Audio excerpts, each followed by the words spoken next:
Hey guys, welcome back to another video. Today we will be talking about the approval rating of Donald Trump. We actually have some polls about how Americans view the Trump administration, and it is stark to say the least for the president. So as you can see, on 538, we already have the tracker up for his approval rating. He currently is above water. He's at a plus 3.4% approval rating. That means 3.4% of people more people, I should say, approve of his presidency so far than disapprove. Maybe you see this, not a problem. It's even higher than it was in 2016. And although that is true, that is an extremely low bar to set because when you look at every other president, including Joe Biden, who is incredibly unpopular throughout his term, when you look at all of these other presidents, you see that, all of them have this honeymoon period, right? Right after they're sworn in, they haven't done anything yet. Maybe these people watched the inauguration. They so far like the president. Every president has this honeymoon period. You could see here, even Joe Biden had it. He on this day, February 13th in 2021. We can see the exact date here. If I could, well, I won't be able to get to it exactly, but the day before, he was at an approval rating of plus 18%. Plus 18. Donald Trump is at plus 3. And there was this idea that was completely true, by the way, throughout Biden's presidency was that he was far less popular than Donald Trump. During the 2024 campaign, that was true during the entire campaign.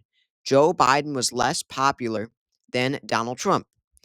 Um, and that was not always the case. You had this period, this honeymoon period in 2021, right after Joe Biden was sworn in, where he had this massive, massive approval rating. Again, plus 18 is absolutely gigantic. I mean, that was more, as you can see, way more than Donald Trump had. Barack Obama, this is very similar for other presidents. Barack Obama, on day 24, had an approval rating of plus, or I don't know the plus, but a 65% approval rating. George H.W. Bush, very similar situation. Ronald Reagan, very similar situation. As Joe Biden, as all these other presidents.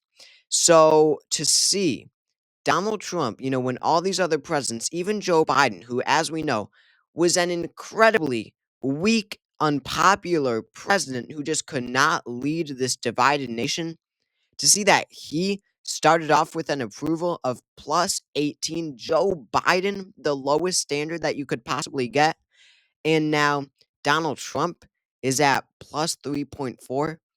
That is just an extremely weak sign for the start of this administration. And mind you, it has been 20 days about since they started tracking this administration's approval rating. He started out at 8.2. He's at 3.3 today. He dropped 5% in 20 days. I don't know why not more people are talking about this. Doesn't look like it's too much of a change, but that's 5%. That is significant when you consider the time frame of 20 days.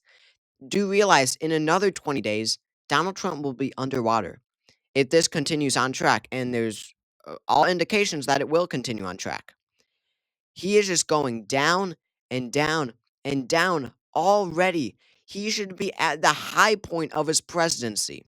So if this truly is the high point, and I expect it will be, then Republicans are in for a bad 2026 and beyond, 2028 as well. And it makes sense too why Donald Trump is failing, so hard in the eyes of the American people already. You got to consider, how he's branding his work so far, how he's messaging this administration, because the things he has been promoting, like this trade war that he just completely made up out of nowhere, that he is getting, so passionate in terms of his work. This is what he's focusing on in his admin, is this trade war that he just started out of nowhere. These tariffs that people don't even understand. They voted for it, but they don't even understand why he would be starting something like this. Once people realize that this will have a direct effect, number one, starting a trade war, but also bringing prices up. As you can see in this poll, only 42% of Americans think that these tariffs are a good idea, that they will help the economy. 42%. Now, the 2024 election was split right down the middle, basically 50-50. So if you've got 42% of the entire electorate, that means that about 16%, 8 times 2, or I should say 42 over 50, 16% of his own voters 20 days in believe that this is a bad idea. 16% of voters who voted for Donald Trump.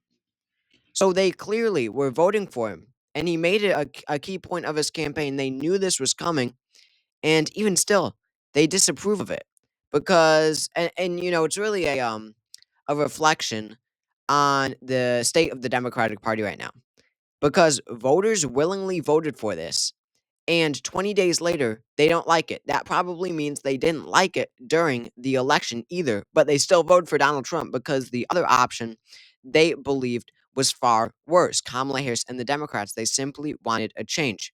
Furthermore, you've got whatever this is, this complete just ethnic cleansing of Gaza.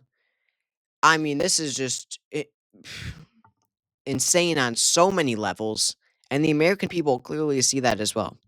CBS poll. This is truly stunning, and more people should be talking about this poll, quite frankly. The U.S.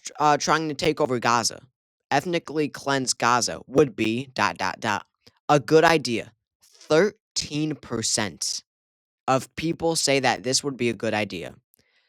The current president of the United States is promoting this. He has just won an election where almost a majority of people voted for him. And only 13% of people agree with him on that. Only 13%. Now, let me put it this way.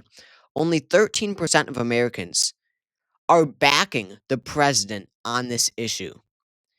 Let's say 30% of the entire population of the country is hardcore MAGA, right? Hardcore Trump supporters. That's 30%. It might not be 30%. Who knows? That means that 2/3 of his own most hardcore supporters are against him on this issue. And this is what he's focusing on. This is what he's getting out there and promoting in the White House, making speeches about. Bad idea at 47%, not sure at 40%. So you've got number one, prices already somehow rising even higher than they were during the Biden administration, which was a major why so many of these, more unaffiliated voters voted for Trump in the first place. You've got that. And then on top of that, you've got Donald Trump talking about these issues, this ethnic cleansing that no voter cares about. Or maybe they do care about it, but not in the way that Donald Trump wants them to. They're completely against it. They're passionately against it. So this is just an awful, awful start. And I mean, I don't want to get ahead of myself, to be honest. I really don't. But looking ahead at 2026 and 2028, I mean, hey, I'm just speaking factually. When you've got an approval rating on track like it is, and you've got polls, approval rating on track like it is, and you've got polls about the certain issues, how they are. Democrats are on track for a blue tsunami in 2026 and a blue landslide, a blue wave come the 2028 election. Of course, that does heavily depend on who they nominate. Someone like Stephen A. Smith or Jon Stewart, especially, they would cruise to an absolute landslide, right? An outsider who makes sense to people. We can talk about people like Buttigieg or Cory Booker or Kamala Harris. But these nationally known you know, figures that people like Stephen A. Smith, Jon Stewart, um, even people more dark horse candidates like John Ossoff, who people could get behind, or Josh Shapiro was a good example. They would absolutely crush anyone that the Republicans put up, whether it's JD Vance or if Trump has a falling out, JD Vance, and back someone else, whoever it is. I'm just saying how it is, and Democrats are on track to win in 2026 and 2028. That at the very least. So that's where things stand right now. Very interesting. shaping up to be very interesting, I should say. So that's my thoughts. Thank you all for watching. I also do want to apologize for not posting lately because my stupid screen recorder has been crashing out every time I make a video. But I think I finally got it going, which is nice. So thank you all for watching again, and I will see you all next time.